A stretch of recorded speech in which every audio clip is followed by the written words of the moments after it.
Hi hello friends. മഴതോറും മുമ്പേ സീരിയലിലെ ഇന്നത്തെ എപ്പിസോഡിന്റെ വിശേഷങ്ങളിലേക്ക് എല്ലാ കൂട്ടുകാർക്കും സ്വാഗതം. മനു വീട്ടിലേക്ക് തിരിച്ചു വരുമ്പോഴേക്കും കമല ചോദിക്കുന്നുണ്ട്, ആ പെണ്ണിനെ തിരിച്ച് ഇങ്ങോട്ടേക്ക് കൂട്ടിക്കൊണ്ട് വരുവാണെങ്കിൽ പോട്ടെ എന്ന് വെക്കായിരുന്നു. അതിനും കൂട്ടി ഒരു റിസോർട്ടിൽ പോയി താമസിക്കുന്നതിന് എന്ത് പേരാടാ പറയേണ്ടത്?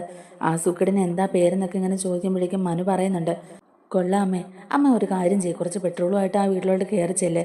ആ വീട്ടിൽ വഴക്കുണ്ടാകുന്ന സമയത്ത് അത് ഒഴിച്ച് അതങ്ങ് കത്തിക്കുക, അതാ നല്ലതെന്നൊക്കെ പറയാൻ കേട്ടോ. അപ്പോൾ കമല മനുവിനോട് ചോദിക്കുന്നുണ്ട്, ഞാനിത് പറഞ്ഞു എന്നും പറഞ്ഞ് നീ എന്തിനാ എന്നോട് മെക്കിട്ട് കയറാൻ വരുന്നത്? ഞാൻ അതിന് എന്താ ചെയ്തതെന്നൊക്കെ ചോദിക്കാൻ കേട്ടോ. അപ്പം മനു പറയുന്നുണ്ട്, അമ്മയ്ക്ക് ഇതിനകത്ത് വ്യക്തമായ പങ്കുണ്ട്. അവിടുന്ന് ആൻറ്റി വിളിച്ച് ഓരോ കാര്യങ്ങൾ പറയുമ്പോൾ ഒന്ന് തണുപ്പിക്കുന്നതിന് പകരം എഴുകേറ്റി കൊടുത്തത് അമ്മ തന്നെയല്ലേ എന്നൊക്കെ ഇങ്ങനെ പറയാൻ കേട്ടോ. അന്നേരം കമല പറയുന്നുണ്ട്, അവൾ പറയുന്നതൊക്കെ കേട്ടപ്പോൾ അവളുടെ ഭാഗത്താ ശരിയെന്ന് തോന്നിയിട്ട് അവളുടെ കൂടെ നിന്നു, അത്രേ ഉള്ളൂ എന്ന് പറയുകയാണ്. അത്രയൊക്കെ ഞാൻ ചെയ്തിട്ടുള്ളൂ എന്നൊക്കെ പറയുമ്പോഴേക്കും മനു ചോദിക്കുന്നുണ്ട്, അങ്ങനെ വൈജാൻറ്റിയുടെ മനസ്സിലേക്ക് വിഷം കുത്തിവെക്കലായിരുന്നു അമ്മയുടെ യഥാർത്ഥ ജോലി എന്നൊക്കെ ഇങ്ങനെ ചോദിക്കാം. അപ്പോൾ ദേഷ്യം വന്നിട്ട് കമല പറയുന്നുണ്ട്, നിന്നോട് തർക്കിക്കാനേ എനിക്കിനി സൗകര്യമൊന്നുമില്ല എന്നൊക്കെ പറഞ്ഞിട്ട് പോവുകയാണ് കേട്ടോ. പോയി കഴിയുമ്പോഴേക്കും ആകെ വിഷമിച്ച് ഇങ്ങനെ നിൽക്കുകയാണ് കേട്ടോ രാജീവൻ. ഇപ്പം ഇതിനകത്ത് കയറി ചാടുകയും ചെയ്തു, ഇനി എങ്ങനെ രക്ഷപ്പെടും എന്നുള്ളൊരു മനോഭാവത്തിൽ നിൽക്കുകയാണ് കേട്ടോ. അതുകൊണ്ട് തന്നെ മനു പറയുന്നുണ്ട്, ഞാൻ കൊച്ചച്ഛനോട് ഒരു കാര്യം പറഞ്ഞേക്കാം. കൊച്ചച്ഛൻ ഇവിടുന്ന് ആ റിസോർട്ടിലോട്ട് പോകാൻ എന്തെങ്കിലും ഭാവം ഉണ്ടെങ്കിൽ അതങ്ങ് വേണ്ടെന്ന് വെച്ചാൽ മതി. ആ റിസോർട്ടിൽ പോയി എന്തെങ്കിലും ബഹളം വെച്ചിട്ടുണ്ടെങ്കിൽ അവർ പോലീസ് കംപ്ലൈൻറ്റ് ചെയ്യും, പോലീസ് വന്ന് പിടിച്ചോണ്ട് പോവുകയും ചെയ്യും. പിന്നെന്തൊക്കെയാണ് നടക്കാൻ പോകുന്നതെന്നുള്ളത് കൊച്ചച്ഛനെ ഞാൻ പറയാതെ തന്നെ അറിയാമല്ലോ. അല്ലെങ്കിൽ തന്നെ അങ്കിൾ കൊച്ചച്ഛൻ്റെ മേലിൽ കേസ് കൊടുക്കാൻ വേണ്ടിയിട്ട് ഇരുന്നതാ. കൊച്ചച്ഛൻ അങ്കിളിൻ്റെ വീട്ടിലേക്ക് അതിക്രമിച്ച് കയറി അങ്കിളിനെ നോക്കാനായിട്ട് നിർത്തിയിരുന്ന ഹോം നഴ്സിനെ ബലമായിട്ട് അവിടുന്ന് ഇറക്കി വിട്ടു, അവരെ വലിച്ചഴിച്ച് പുറത്തേക്ക് കൊണ്ടുപോയി തള്ളിയിട്ടു, മാനഭംഗപ്പെടുത്താൻ ശ്രമിച്ചു എന്നൊക്കെ കേസ് കൊടുക്കാനായിട്ടാണ് തീരുമാനിച്ചിരുന്നത്. അങ്ങനെയൊക്കെ കേസ് കൊടുത്താലുള്ള അവസ്ഥ എന്താണെന്നുള്ളത് കൊച്ചച്ഛൻ അറിയാമല്ലോ. കൊച്ചച്ഛൻ കുറഞ്ഞത് ഒരു 6 വർഷമെങ്കിലും അകത്ത് കിടക്കേണ്ടി വരും. അങ്ങനെ സിംഗപ്പൂരിലേക്കുള്ള തിരിച്ചുപോക്കും അങ്ങ് ക്യാൻസൽ ആവുമെന്നൊക്കെ പറയുമ്പോഴേക്കും രാജീവിനൊന്ന് പേടിയൊക്കെ ആവുന്നുണ്ട് കേട്ടോ. അപ്പോൾ രാജീവ് തിരിച്ച് മനുവിനോട് ചോദിക്കുന്നുണ്ട്, അതിന് ഞാൻ അവളുടെ ദേഹത്തൊന്നും തൊട്ടില്ലല്ലോ, പിന്നെ എന്താണെന്ന് ചോദിക്കുകയാണ് കേട്ടോ. അന്നേരം മനു പറയുന്നുണ്ട്, അങ്ങനെ തൊട്ടില്ല എന്നുള്ളത് അറിയാവുന്നതുകൊണ്ട് മാത്രമാണ് ഇവിടെ ആങ്ങൾ കുറച്ചൊന്ന് ക്ഷമിച്ചത്. അങ്ങനെ എങ്ങാനും സംഭവിച്ചിരുന്നെങ്കിൽ ഇപ്പം കൊച്ചച്ഛൻ അകത്ത് കിടന്നേനെ. അതുകൊണ്ട് ആ എനിക്ക് ചിന്തിക്കാതിരിക്കുന്നതാണ് നല്ലതെന്നൊക്കെ പറയുകയാണ്. എന്നിട്ട് മനു തന്നെ പറയുന്നുണ്ട്, ഇതിനകത്ത് അങ്കിൾ ഇടപെടേണ്ട ഒരു കാര്യവുമില്ല. അലീനയുടെ ഒറ്റ മൊഴി മാത്രം മതി കൊച്ചച്ഛനകത്ത് കിടക്കാൻ. അതിന് സാക്ഷികളും ദൃക്സാക്ഷികളും ഒക്കെ കാണും, മൊഴികളും കാണും. അതൊന്നും കൊച്ചച്ഛൻ മറക്കണ്ടെന്നൊക്കെ തന്നെ പറയുകയാണ്. അതുകൊണ്ട് ഞാൻ നല്ലൊരു ഉപദേശം തരാം, ഇനി ഇതിനകത്ത് കൊച്ചച്ഛൻ ഇടപെടാൻ പോകരുത്. പറ്റുമെങ്കിൽ എത്രയും പെട്ടെന്ന് തന്നെ സിംഗപ്പൂരിലേക്ക് പോകുന്നത് തന്നെയാണ് നല്ലതെന്നൊക്കെ പറയുകയാണ് കേട്ടോ. അപ്പം രാജീവൻ ചോദിക്കുന്നുണ്ട്, അതെങ്ങനെയാടാ ഞാൻ തിരിച്ചു പോകുന്നത്? എൻ്റെ പെങ്ങളെ ഇങ്ങനെ ഒരു അവസ്ഥയിലാക്കിയിട്ട് പോകാൻ എന്നെക്കൊണ്ട് സാധിക്കില്ല എന്നൊക്കെ പറയുകയാണ്. അപ്പം മനു പറയുന്നുണ്ട്, എങ്കിൽ പിന്നെ കൊച്ചച്ഛന് ചെയ്യാൻ പറ്റുന്ന എന്താണെന്ന് വെച്ചാൽ ചെയ്തോ. ഒരു കാര്യം മനസ്സിലാക്കിക്കോ, ഇതിനകത്ത് അലീനയല്ല പ്രശ്നം.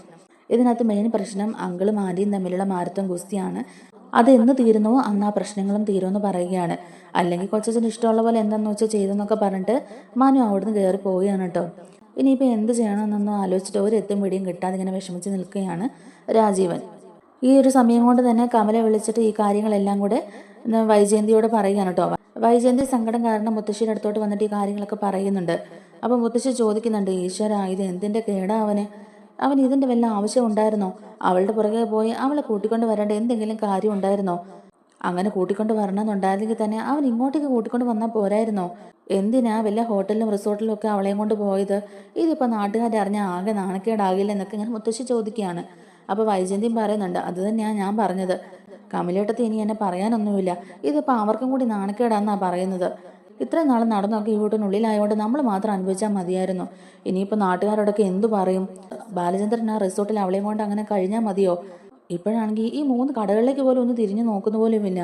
ഈ ബിസിനസ്സും കടകളും ഒക്കെ ആര് നോക്കും എന്നൊക്കെ ഇങ്ങനെ വൈജയന്തി പറയുമ്പോഴേക്കും മുത്തശ്ശി ഉടനെ ചോദിക്കുന്നുണ്ട്, കടകൾ നോക്കാൻ ഗോവർദ്ധനില്ലേ, അവൻ നോക്കിക്കോളുകയല്ലേ എന്നൊക്കെ ഇങ്ങനെ ചോദിക്കുമ്പോഴേക്കും വൈജയന്തി ഉടനെ പറയുന്നുണ്ട്, 3 കടകളും കൂടെ നോക്കാനുള്ള കഴിവൊന്നും അവനില്ല, അവൻ ആപാട് ഒരു അയ്യോഭാവമാണ്. ഇനിയിപ്പോൾ കടയിലെ കാര്യങ്ങളൊക്കെ അധോഗതിയിലാകും, സ്റ്റാഫുകളൊക്കെ അതിൽ നിന്ന് കൈയിട്ട് വാരിക്കൊണ്ട് പോകുന്നൊക്കെയാണ് തോന്നുന്നത് എന്നൊക്കെയുള്ള രീതിയിൽ ഇങ്ങനെ വൈജയന്തി പറയുകയാണ്. അപ്പോൾ മുത്തശ്ശി ചോദിക്കും. അപ്പോൾ മുത്തശ്ശി പറയുകയാണ് വൈജയന്തിയോട്, നീ ഒരു കാര്യം ചെയ്യും, ഇത് രാജീവിനോട് വിളിച്ച് പറ, ഇതിനൊരു പരിഹാരം ഉടനെ തന്നെ കാണാൻ പറ എന്നൊക്കെ ഇങ്ങനെ പറയുകയാണ്. അപ്പോൾ വൈജയന്തി പറയുന്നുണ്ട്, അതിന് തന്നെയാണ് ഞാൻ പോകുന്നത്. ആകെ വിഷമത്തിലാണ് കേട്ടോ വൈജയന്തി. ഇനി എന്ത് ചെയ്യണം എന്ന് പോലും അറിയാതെ ഇങ്ങനെ വിഷമിച്ചിരിക്കുകയാണ്. എന്നിട്ട് വൈജയന്തി അവിടുന്ന് പോകാൻ ഒരുങ്ങുമ്പോഴേക്കും മുത്തശ്ശി പറയുന്നുണ്ട്, നീ അവനെ വിളിച്ചിട്ട് പറയണം ആ റിസോർട്ടിൽ പോയി ബാലചന്ദ്രനെ കാണണമെന്ന്. എന്നിട്ട് ബാലചന്ദ്രനെയും അലീനയൊക്കെ കൂട്ടിയിട്ട് ഇങ്ങോട്ടേക്ക് വരാൻ പറയണം എന്നൊക്കെ പറയുകയാണ് കേട്ടോ. അപ്പോൾ വൈജയന്തി ദേഷ്യപ്പെട്ടുകൊണ്ട് പറയുന്നുണ്ട്, പിന്നെ അവളെയും കൊണ്ട് ഇങ്ങോട്ടേക്ക് വരാനോ?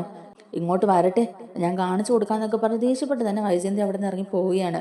അപ്പോൾ മുത്തശ്ശി അവിടെ നിന്നോട് പറയുകയാണ്, ഇതൊന്നും ഒരു നടക്ക് തീരുമെന്ന് എനിക്ക് തോന്നുന്നില്ല, ഇനിയിപ്പോൾ എന്ത് ചെയ്യുന്നോർത്ത് ആകെ വിഷമിച്ചിരിക്കുകയാണ് കേട്ടോ. പിന്നെ കാണിക്കുന്നത് രാജീവനും ഹരിയും കൂടി ഇരുന്ന് ആലോചിച്ചുകൊണ്ടിരിക്കുകയാണ് കേട്ടോ ഇതിനൊരു പരിഹാരം കാണാനായിട്ട്. പക്ഷെ മനു അതൊന്നും മൈൻഡ് ചെയ്യുന്നില്ല. മനുവിൻ്റെ ഡ്യൂട്ടിക്ക് പോകാനായിട്ട് റെഡിയായി ഇറങ്ങുകയാണ്. അന്നേരം രാജീവൻ ഉടനെ മനുവിനോട് ചോദിക്കുന്നുണ്ട്, നീ ഇതെവിടെ പോവാടാന്ന്. ഞാൻ എറണാകുളത്ത് പോവാ, ഇനി ഒരാഴ്ച കഴിഞ്ഞ് വരാമെന്നൊക്കെ പറയുമ്പോഴേക്കും രാജീവൻ ചോദിക്കുന്നുണ്ട്, നീ എന്ത് പരിപാടിയാടാ ഈ കാണിക്കുന്നത്? ഈ പ്രശ്നം പരിഹരിക്കാൻ വേണ്ടിയിട്ട് ഞാൻ അവിടുന്ന് ലീവ് എടുത്ത് സിംഗപ്പൂരിൽ നിന്ന് ഇവിടെ വന്നപ്പോഴേക്കും ഇവിടെയുള്ള നീ എറണാകുളത്തേക്ക് പോയി ഓടി ഒളിക്കുകയാണ് ചെയ്യുന്നതെന്ന് ചോദിക്കുക. ഇതിനൊരു പരിഹാരം എത്രയും പെട്ടെന്ന് കാണണ്ടേ, അതുകൊണ്ട് നീ ജോലിക്കൊന്നും പോകണ്ടെന്നൊക്കെ പറയുകയാണ്. അപ്പോൾ മനു പറയുന്നുണ്ട്, കൊച്ചച്ഛൻ വന്ന സമയത്ത് എന്താ പറഞ്ഞതെന്ന് ഓർക്കുന്നുണ്ടോ? എന്നോട് പറഞ്ഞത്, മനു നീ ഇതിനകത്തൊന്നും ഇടപെടണ്ട, ഇത് ഞാൻ കൈകാര്യം ചെയ്തോളാം എന്നാണ് എന്നോട് പറഞ്ഞതെന്ന് പറയുകയാണ് കേട്ടോ. അപ്പോൾ രാജീവൻ പറയുന്നുണ്ട്, എടാ എന്നെക്കൊണ്ട് പറ്റുന്ന പോലെയൊക്കെ ഞാൻ കാര്യങ്ങളൊക്കെ ചെയ്തില്ലേ, അവളെ ആ വീട്ടിൽ നിന്ന് ഇറക്കി വിടണം എന്നതായിരുന്നു വൈജയന്തിയുടെ ആഗ്രഹം. ഞാനത് ചെയ്തു, അത് ആ വഴിക്കങ്ങ് നടന്നേനെ. ബാലചന്ദ്രൻ എന്തിനാണ് അവളുടെ പിന്നാലെ പോയി അവളെയും കൂട്ടിക്കൊണ്ട് ആ റിസോർട്ടിലോട്ട് പോയത്? അതുകൊണ്ടല്ലേ ഈ പ്രശ്നം വീണ്ടും ഇതുപോലെ കുളമായത്? അതിൻ്റെ വല്ല ആവശ്യം അയാൾക്ക് ഉണ്ടായിരുന്നു എന്നൊക്കെ ഇങ്ങനെ ചോദിക്കുകയാണ് കേട്ടോ. അന്നേരം മനു പറയുന്നുണ്ട്, ഞാൻ കൊച്ചച്ഛനോട് നേരത്തെ ഒരു കാര്യം പറഞ്ഞതാണ്, ഇതിനകത്ത് അലീന അല്ല പ്രശ്നക്കാരി, ഇവിടെ പ്രശ്നം ഉണ്ടാക്കുന്നത് അങ്കിളും ആൻറ്റിയും കൂടിയിട്ടാണ്. അവർ തമ്മിലുള്ള ഈഗോയും മാർത്തും ഗുസ്തിയൊക്കെ എന്നാണോ അവസാനിക്കുന്നത് അന്ന് ഈ പ്രശ്നങ്ങളൊക്കെ തീരും. അതുകൊണ്ട് കൊച്ചച്ഛൻ ഇതിനകത്ത് ഇനി ഇടപെടാൻ നിൽക്കേണ്ട, എത്ര പെട്ടെന്ന് സിംഗപ്പൂരിന് പോകുന്നത് തന്നെയാണ് കൊച്ചച്ഛന് നല്ലത്. അപ്പോൾ ആൻറ്റിക്ക് ഒരു സപ്പോർട്ട് അവിടെ കിട്ടാതാവുമ്പോഴേക്കും ഈ പ്രശ്നങ്ങളൊക്കെ പയ്യെ പയ്യെ ഒതുങ്ങിക്കോളും എന്നൊക്കെ പറയുകയാണ് കേട്ടോ. വളരെ മര്യാദയോടെ തന്നെയാണ് കേട്ടോ മനു ഇക്കാര്യങ്ങളൊക്കെ പറഞ്ഞു കൊടുക്കുന്നത്.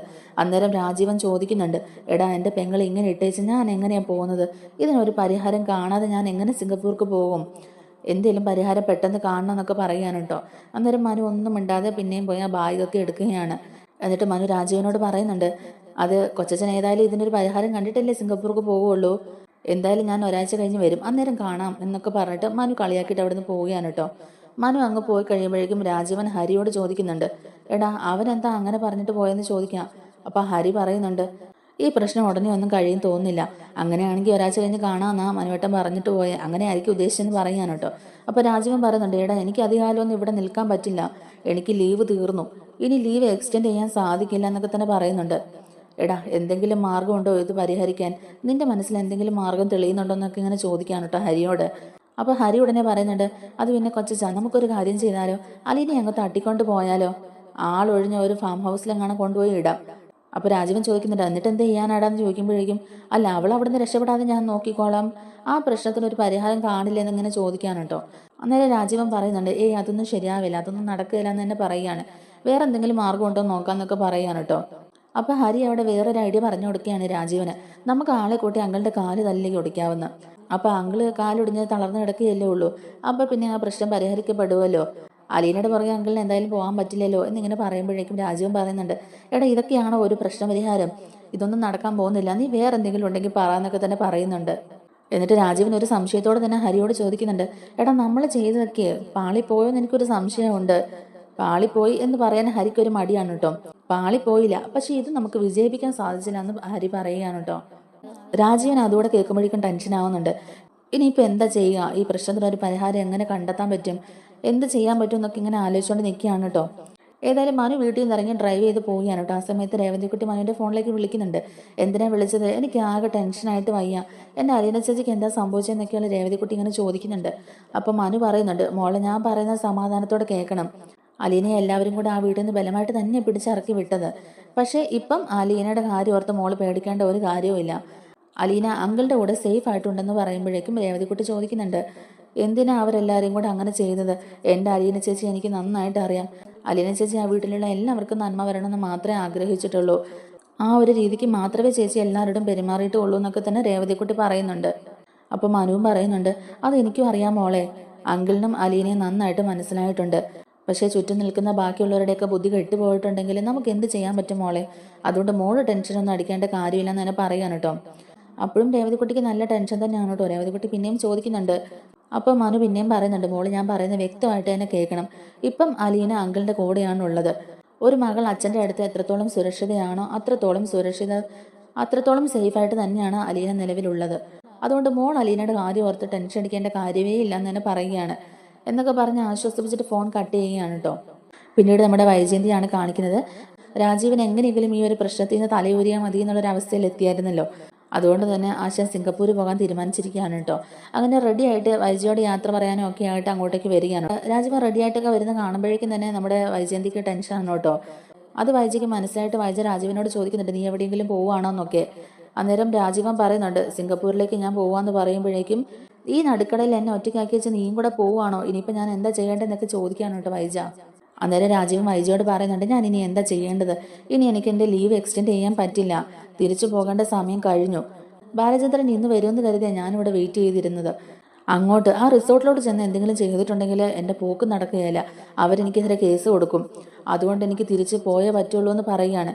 അപ്പം വൈജ ചോദിക്കുന്നുണ്ട്, ഞാൻ ഇനിയിപ്പോൾ എന്താ ചെയ്യേണ്ടത്, അവർ തിരിച്ചു വരുമ്പോൾ ഞാനൊരു മൂലയിൽ ഒതുങ്ങി കൂടി ഒരു പട്ടിയെ പോലെ ഇരിക്കണമെന്നാണോ എന്നൊക്കെ ഇങ്ങനെ ചോദിക്കുമ്പോഴേക്കും രാജീവൻ പറയുന്നുണ്ട്, അങ്ങനെയൊന്നും നീ ചെയ്യണ്ട. അപ്പം നിനക്ക് നിന്റെ ബുദ്ധിക്കും യുക്തിക്കും എന്താണോ ചെയ്യാൻ തോന്നുന്നത് അതുപോലെ തിരിച്ച് ചെയ്തോണമെന്ന് പറയുക. അപ്പോൾ വൈജയന്തി സങ്കടത്തോടു കൂടി തന്നെ രാജീവനോട് പറയുന്നുണ്ട്, രാജീവൻ വന്നാലെങ്കിലും ഇതിനൊരു പരിഹാരം കാണാൻ കഴിയുമെന്നാണ് ഞാൻ കരുതിയത്. ഇതിപ്പം ഒരിടത്തും എത്തിയിട്ടുമില്ല. ഇനിയിപ്പം ഞാൻ എന്താ ചെയ്യുന്നതെന്നൊക്കെ ഇങ്ങനെ ചോദിക്കാനോ കേട്ടോ വിഷമത്തോടെ. അപ്പം രാജീവൻ പറയുന്നുണ്ട്, അവളെ ഈ വീട്ടിൽ നിന്ന് ഇറക്കി വിടാന്നല്ലേ ഞാൻ പറഞ്ഞത്, അത് ഞാൻ ചെയ്തായിരുന്നു.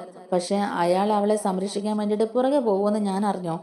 ഇനി നിനക്ക് എന്താണോ ഈ ഒരു കാര്യത്തിൽ ചെയ്യാൻ തോന്നുന്നത് ആ രീതിക്ക് തന്നെ നീ മുന്നോട്ട് പോകാന്നൊക്കെ പറഞ്ഞു കൊടുക്കുകയാണ് കേട്ടോ. അപ്പോൾ വൈജയന്തിക്ക് ഭയങ്കര സങ്കടമായിട്ട് വൈജയന്തി ഉടനെ രാജീവനോട് പറയുന്നുണ്ട്, എന്നാലും നിങ്ങൾ ഇങ്ങനെ ചെയ്യുമെന്ന് ഞാൻ വിചാരിച്ചില്ല എന്നൊക്കെ തന്നെ പറയുകയാണ്. അപ്പം രാജീവൻ പറയുന്നുണ്ട്, ഏതായാലും ഞാൻ ഇവിടുന്ന് പോയാലും നിന്റെ ഈ പ്രശ്നം വിട്ടുകളയത്തൊന്നുമില്ല. ഞാനും ശിവേട്ടനും കൂടെ ആലോചിച്ച് അലീനെ ഇവിടുന്ന് പുറത്താക്കാനുള്ള ഒരു മാർഗം കണ്ടെത്തിക്കോളാം എന്നൊക്കെ പറയുമ്പോഴേക്കും ഉറപ്പാണോ എന്ന് ചോദിക്കാൻ കേട്ടോ വൈജ. അന്നേരം രാജീവൻ വൈജയ്ക്ക് ഉറപ്പ് നൽകുകയും ചെയ്യുന്നുണ്ട്, നീ എന്തായാലും സമാധാനമായിട്ടിരിക്കുക, ഇപ്പം നീ എന്തായാലും നീ എനിക്ക് കുടിക്കാൻ എന്തെങ്കിലും എടുക്കുന്നൊക്കെ തന്നെ പറയുകയാണ് കേട്ടോ രാജീവൻ. എന്നിട്ട് വൈജ രാജീവന് കുടിക്കാനുള്ള വെള്ളമൊക്കെ എടുക്കാനായിട്ട് പോകുമ്പോഴേക്കും രാജീവൻ മുത്തശ്ശിയുടെ അടുത്തോട് ചെല്ലുകയാണ് കേട്ടോ.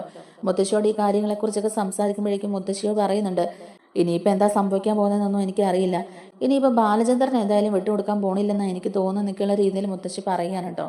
അന്നേരം രാജീവൻ ചോദിക്കുന്നുണ്ട്, അമ്മയുടെ അഭിപ്രായം എന്താണ്, അമ്മയുടെ അഭിപ്രായം എന്താ അമ്മയ്ക്ക് പറയാനുള്ളത്, അവർ തമ്മിൽ വേറെ എന്തെങ്കിലും ബന്ധമുണ്ടെന്ന് അമ്മയ്ക്ക് തോന്നുന്നുണ്ടോ എന്ന് ചോദിക്കുമ്പോഴേക്കും മുത്തശ്ശി പറയുന്നുണ്ട്, നീ അങ്ങനെയൊന്നും പറയല്ലേ രാജീവ, അവൾ അങ്ങനെയുള്ളൊരു പെണ്ണൊന്നും അല്ല, ബാലചന്ദ്രനും അങ്ങനെയുള്ള ആളല്ല എന്ന് തന്നെ പറയാൻ കേട്ടോ. അന്നേരം രാജീവൻ ചോദിക്കുന്നുണ്ട്, പിന്നെ അയാൾ എന്തിനാ അവളെയും കൂട്ടിയിട്ട് ഒരു റിസോർട്ടിലോട്ട് പോയത്, വീട്ടിലെ വേലക്കാരിയെ സ്വന്തം ഭാര്യ പുറത്താക്കിയപ്പം ആ വേലക്കാരുടെ പിന്നാലെ പോയില്ല അയാൾ, ചെറ്റത്തരമല്ല അയാൾ കാണിച്ചെന്നൊക്കെയുള്ള രാജീവൻ ചോദിക്കുകയാണ് കേട്ടോ. എന്നിട്ട് രാജീവൻ പറയുന്നുണ്ട്, അതിനകത്ത് വേറെ രീതിക്കുള്ള ഉദ്ദേശങ്ങളൊന്നും ഇല്ലെങ്കിൽ തന്നെ അതിനകത്ത് ഈഗോയാണ് കാര്യം. ഏതായാലും രണ്ടുപേരും അങ്ങോട്ടും ഇങ്ങോട്ടും അടിച്ച് തന്നെ തീർക്കട്ടെ, അടിയുടെ അവസാനം ആരെങ്കിലും ഒരാൾ വീഴുമല്ലോ, അന്നേരം നമുക്ക് നോക്കാമെന്ന് പറയാൻ കേട്ടോ. അപ്പോൾ മുത്തശ്ശി ഉടനെ ചോദിക്കുന്നുണ്ട് രാജീവനോട്, എടാ വീഴുന്നത് വൈജയാണെങ്കിൽ നമ്മൾ എന്ത് ചെയ്യുമെന്ന്. വൈജയാണെങ്കിലും ബാക്കി അന്നേരം നമുക്ക് പരിഹാരം കാണാമെന്ന് തന്നെയാണ് കേട്ടോ രാജീവനും പറയുന്നത്. എന്നിട്ട് മുത്തശ്ശി പറയുന്നുണ്ട്, ഇതിനകത്ത് ഏറ്റവും വലിയ പ്രശ്നം വൈജ ഒരു ഇഞ്ച് പോലും വിട്ടുകൊടുക്കുകയില്ലെന്നുള്ളതാ. ഒരു കുടുംബം സന്തോഷത്തോടെ മുന്നോട്ട് പോകണമെങ്കിൽ അവിടെ കുറച്ച് വിട്ടുവീഴ്ചയൊക്കെ ചെയ്യേണ്ടേ മോനെ എന്നൊക്കെ ഇങ്ങനെ ചോദിക്കാൻ കേട്ടോ. അവരങ്ങനെ സംസാരിച്ചുകൊണ്ടിരിക്കുന്ന സമയത്ത് തന്നെ വൈജയന്തി അങ്ങോട്ടേക്ക് ജ്യൂസായിട്ട് വരികയാണ് കേട്ടോ. എന്നിട്ട് വൈജയന്തി രാജീവനോട് ചോദിക്കുന്നുണ്ട്, ഇങ്ങോട്ട് അവളെയും കൂട്ടിക്കൊണ്ടാണ് ബാലചന്ദ്രൻ വരുന്നുണ്ടെങ്കിൽ എന്താ ചെയ്യേണ്ടതെന്നുള്ളതൊക്കെ എനിക്കറിയാമെന്ന് പറയുകയാണ്. അപ്പം മുത്തശ്ശി ചോദിക്കുന്നുണ്ട്, നീ എന്നാ ചെയ്യുവടിയെന്ന്. അന്നേരം വൈജ പറയുന്നുണ്ട്, എന്നൊക്കെ ചെയ്യാൻ പറ്റും, ഒന്നും ചെയ്യാൻ പറ്റിയില്ലെങ്കിൽ സൂസൈഡ് ചെയ്യുമെന്ന് തന്നെ പറയാൻ കേട്ടോ. വൈജ പെട്ടെന്ന് അത് പറയുമ്പോഴേക്കും ഞെട്ടി ഇങ്ങനെ നോക്കി നിൽക്കുന്ന രാജീവനും മുത്തശ്ശിയും കാണിക്കുകയാണ് കേട്ടോ. അതിനുശേഷം നാളത്തെ പ്രൊമോയിൽ കാണിക്കുന്നത് ബാലചന്ദ്രൻ അലീനയും കൂട്ടിക്കൊണ്ട് വീട്ടിലോട്ട് വരികയാണ് കേട്ടോ. അത് കണ്ട് ആകെ ദേഷ്യം പിടിച്ച് നിൽക്കുകയാണ് കേട്ടോ വൈജയന്തിയും. എന്നിട്ട് വൈജയന്തിയോട് ബാലചന്ദ്രൻ മാന്യമായിട്ട് തന്നെ പറയുന്നുണ്ട്, ഒരു മകളെ പോലെ കണ്ട് അവളെ സ്നേഹം പറ്റുമെങ്കിൽ പ്രശ്നങ്ങൾ ഇവിടെ തീരുവാണ്, അങ്ങനെ ചെയ്തില്ലെങ്കിൽ നിന്റെ ജീവിതം ദുരിതത്തിലാവുമെന്ന് തന്നെ പറയാൻ കേട്ടോ. അന്നേരം വൈജയന്തി ഒട്ടും വിട്ടുകൊടുക്കാതെ തന്നെ പറയുന്നുണ്ട്, അങ്ങനെ ദുരിതം പിടിച്ച ജീവിതം തന്നെയാണ് എനിക്കിഷ്ടം, ഞാൻ ആ ജീവിതത്തിൽ മുന്നോട്ട് പൊക്കോളാം എന്നൊക്കെ തന്നെ പറയുക. മുത്തശ്ശിക്കും ബാലചന്ദ്രനോട് ഇച്ചിരി ദേഷ്യമൊക്കെ ഉണ്ടല്ലോ, അതുകൊണ്ട് മുത്തശ്ശിയോടും ബാലചന്ദ്രൻ നല്ല മറുപടി കൊടുക്കുന്നുണ്ട്. അതുകൊണ്ടാണ് തോന്നുന്നു മുത്തശ്ശി അവിടുന്ന് പോയേക്കാന്നൊക്കെ തീരുമാനിക്കുന്നത് കേട്ടോ. ഏതായാലും കൃഷ്ണമോൾ വൈജയന്തിയോട് പറയുന്നുണ്ട്, ഇനിയും അമ്മ അച്ഛനോട് യുദ്ധം ചെയ്യാനാണ് തീരുമാനിച്ചിരിക്കുന്നതെങ്കിൽ അമ്മ തോൽവിയുടെ പടുകുഴിയിലേക്ക് തന്നെ വീഴുന്നൊക്കെ പറയുകയാണ് കേട്ടോ. കൃഷ്ണമോളുടെ ആ ഒരു മാറ്റം എന്താണെന്ന് മനസ്സിലാക്കാതെ ആകെ ദേഷ്യത്തിൽ തന്നെ നിൽക്കുകയാണ് കേട്ടോ വൈജയന്തിയും. ഇതൊക്കെയാണ് കേട്ടോ നാളത്തെ പ്രൊമോ വിശേഷങ്ങൾ. നമ്മുടെ ഇവിടെ ഇഷ്ടമായിട്ടുണ്ടെങ്കിൽ ഒന്ന് ലൈക്ക് ചെയ്യണേ, അതുപോലെ തന്നെ ചാനലിലൂടെ ഒന്ന് സബ്സ്ക്രൈബ് ചെയ്ത്